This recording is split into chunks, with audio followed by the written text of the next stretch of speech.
This call is now being recorded. Hello, this is Randy Rosado, and this is my Jailhouse podcast from the St. Lucie County Jail. This is episode 11, and today is November 14th, I believe. Yep, Sunday, November 14th, 2021. Can't believe the month is almost halfway over. Time actually tends to fly in here, even though we don't really do much. But anyway, it's Sunday, and Sundays are usually my favorite days in here because I talk to family, I get to talk to my nieces. This time of year, football's on TV, which I don't really care about. I've kind of gotten away from the regular things that get people excited about the world because a lot of it's just nonsense. But I watch it. I just don't take it too seriously anymore. I'm a Dallas Cowboys fan, which they're probably the most hated team and maybe the most loved team. But if they win or lose, it doesn't really bother me anymore. I remember I used to take it so seriously years ago, especially when I was a kid. But now it's just, these guys make millions of dollars and don't share it with me anyway. So what does it matter? It's just entertainment. And in some ways, maybe just another way to keep people divided, like I see every day. There's so much division, it seems, in the world out there, and I'm really not out there, but just from what I hear from the people I talk to and reading the newspaper and stuff like that. But overall, I'm doing better than I was yesterday. I was really going through it yesterday, man. The demons sometimes just get the best of you, and in a place like this, and that's why it's important to try to keep your faith strong and work out and do things to really relieve the stress. So I did work out a little bit today. I did some yoga. I tried to meditate the best I could, which, isn't always easy in jail, sharing a cell with 7 people and half of them want to be up all night talking.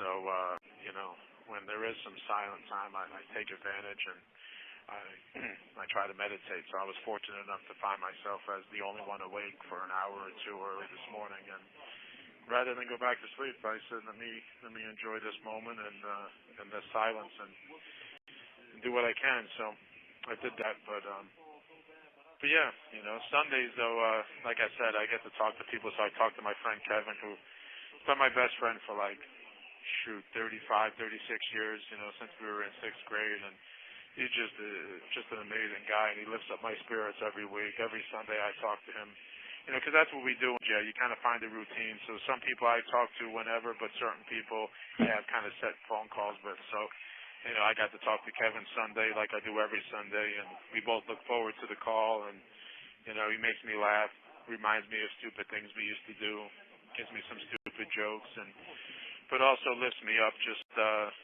with just some good words of wisdom. And so I talked to Kev today, got to talk to my brother Russell and his daughters, which talking to my nieces brightens my day because for the longest time, they were young, when this all happened with me. So it's been 5.5 years, and they're starting to grow up now, and they're becoming teenagers, and, they started asking, does Uncle Randy not love us anymore? What's going on? Where is he? And it broke my heart. So, he decided to tell them what happened with me, and, I'm not ashamed of it. I don't think any of this is justified. I didn't hurt anyone. I didn't cause damage to anyone. There's no violent charges.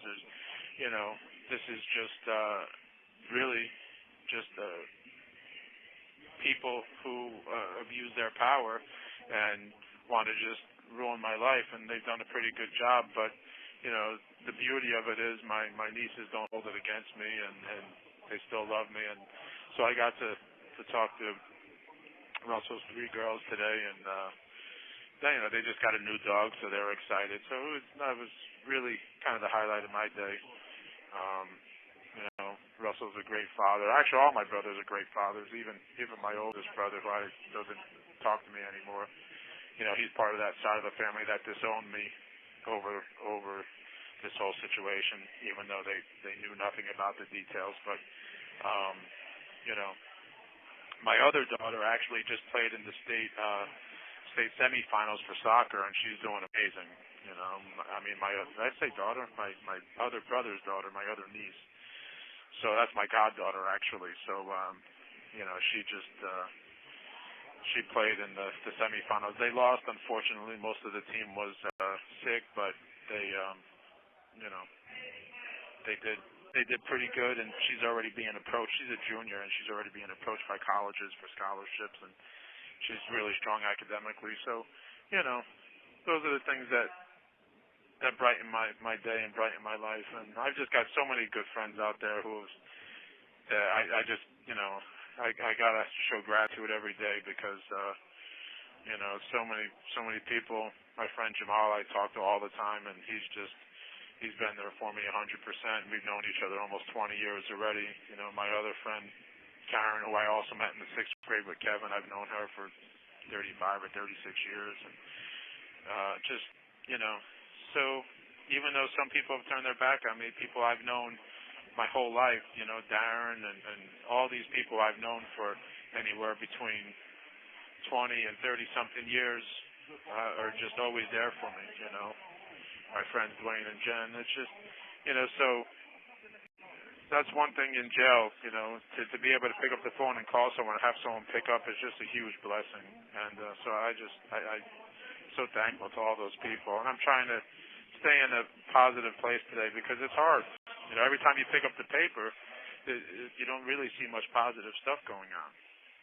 You know, like today, outside of a few birthdays, which I don't even know why I pay attention to it, but it's just something to look at, you know. But Reverend Run from Run DMC is 57. These are only the people I really recognize. James Young of Styx is 72, which is crazy. I grew up listening to Styx as a kid, so he's 72. And this guy Travis Barker, I guess he's the new big deal because him and Khloe Kardashian or someone, or Courtney, I guess, one of them, I think it's Courtney, and they're engaged or something, but he turned 46. But then I keep seeing these crazy things like North Carolina. So this guy was just pardoned by the governor Roy Cooper after 24 years. Pardoned. Dante Sharp was pardoned on Friday from a life sentence for the murder of a 33-year-old George Radcliffe. He did 24 years, and I guess they determined he was innocent. So maybe he did more than 24 years. I don't know, because it said he was convicted in 95. Anyway, I don't know the whole story, but he was exonerated apparently, or pardoned, and you know, found innocent after 24 years. So, you know, this stuff is happening every day. You know, the other, guess, big thing going on is that Ahmaud Arbery trial is the guy in Brunswick, Georgia, who got killed by the father and son, Greg and Travis McMichael, and their neighbor, William Bryan. So I guess that trial is, I think they wrapped up their first week, and they're showing, I guess, pretty gruesome cell phone video and photos, and that's supposed to go on through next week. So, you know, and apparently this guy Bryan's attorney is upset that the Reverend Al Sharpton had showed up and was praying with the Arbery family outside the courtroom. So that was in the paper today, and you know, just it's negative, but it just kind of shows this. And actually, I don't really have an opinion either way on it because I don't know enough about it. I'm not going to, you know, I can only see what I read. But the one thing I do want to point out is that this guy, Ahmaud Arbery, was killed February 20th, 2020. The George Floyd thing happened in 2020. This Rittenhouse thing happened. And these guys are already going to trial within a year and a half. And I think that's bizarre because these are murder cases, and they're going to trial that quickly. And maybe it's not that quickly, but in St. Lucie standards, it's very quickly. You know, I know the Bill Cosby case, and all those people came out against him, and that went to trial pretty quickly. Yet we have people sitting in this jail for years and years, not going to trial. 2 to 4 years for an average felony to go to trial. Yet these big murder cases are going to trial within a year, sometimes less. So I kind of have to point that out. But What else? Oh yeah, New York City is now doing they have this thing where you can like scale the tallest skyscrapers.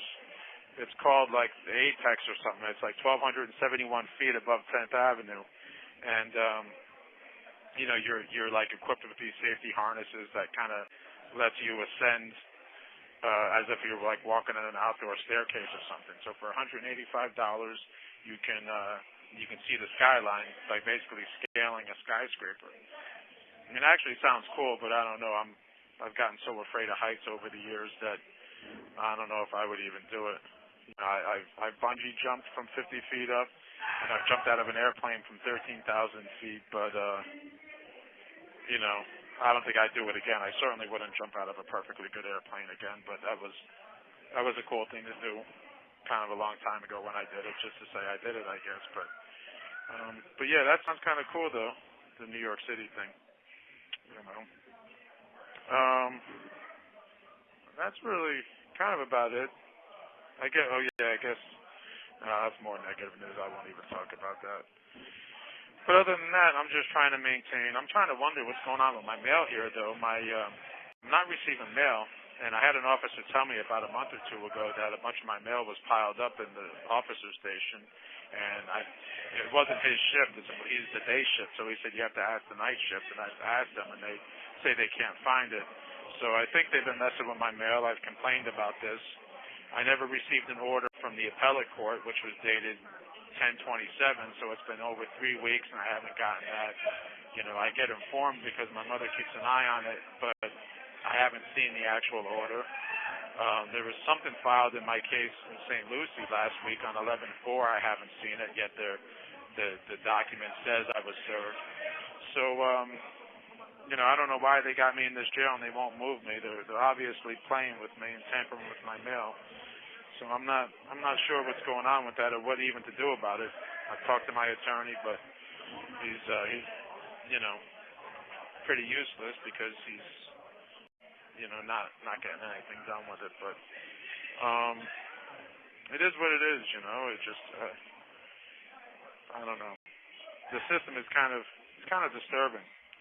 When I read these stories about these people getting these life sentences and all these years, it makes me think back about all these judges who make these announcements. Like, there have been several judges, like in Lee County, there was Judge Thomas Reese. He had made an announcement at one point, went publicly and said that he was going to hand out 1 million years before he left the bench. Judge McCain and Judge Schack and the Treasure Coast have also said the same thing. So these judges are determining how much time they're going to hand out as if there's some kind of quota. Like, it's not about justice or keeping the streets safe. It's about power and, how do you decide how many years you're going to hand out without even knowing the crimes people committed? And they're successfully doing it. These judges, during their time on the bench, are giving out more than 1 million years in sentences. I mean, if that's not disturbing, and if that doesn't, deserve an investigation, I really don't know what does, because it's really just, it's not fair. It really isn't. I don't know how these things happen, and I just see reading too much stuff lately that's kind of jumping out at me. I mean, I even think about my case. There wasn't a single black person or Spanish person in my jury. There wasn't a single black person in the jury selection in Fort Myers. And the only 2 Spanish people were stricken by the prosecution. So it was hardly a jury of my peers, and it's just, I don't know. I don't get it anymore. It doesn't really seem that there is a such thing as a fair trial, but it is what it is. I still have faith. I know, and that's really what I'm asking for. Anyone out there who can just help get the word out, and any attorneys out there willing to just look at my case and hear my arguments, read my appeal, and even in the St. Lucie case, I've got really strong grounds that I want to share. Me and my attorney, we don't see eye to eye, and I can't speak specifically about it because I can't share any strategy here because the state attorney listens to these calls. But I really know that there was no wrongdoing here, and that this is malicious and a fabricated prosecution.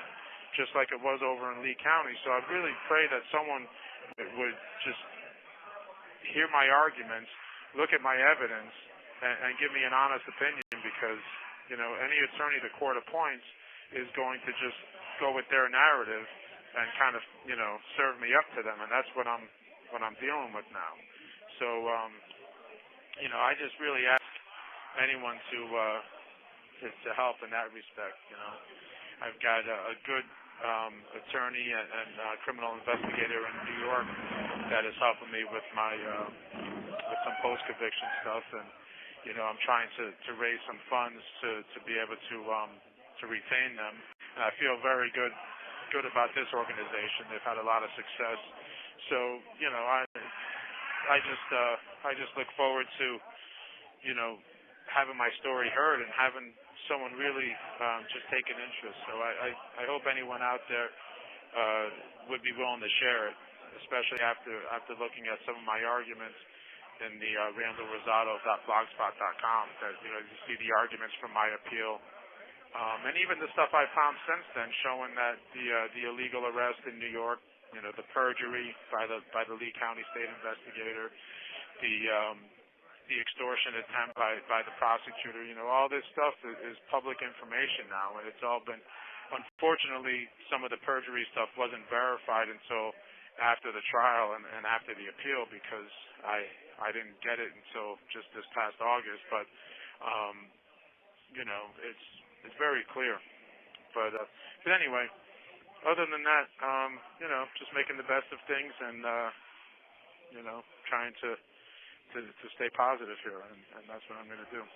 But thanks for listening, and you know, I appreciate any support, and you know, anyone who wants to contact me, you know, you can reach out through this audio wherever you're listening to it, and find out how to contact me, or contact my mother, who's really handling a lot of my affairs right now, as well as some of my other family members, my brother and stuff. She's the main contact for now, but that's it. Anyway, thanks for listening, and I guess I'll talk to you soon. Thank you for using GTL.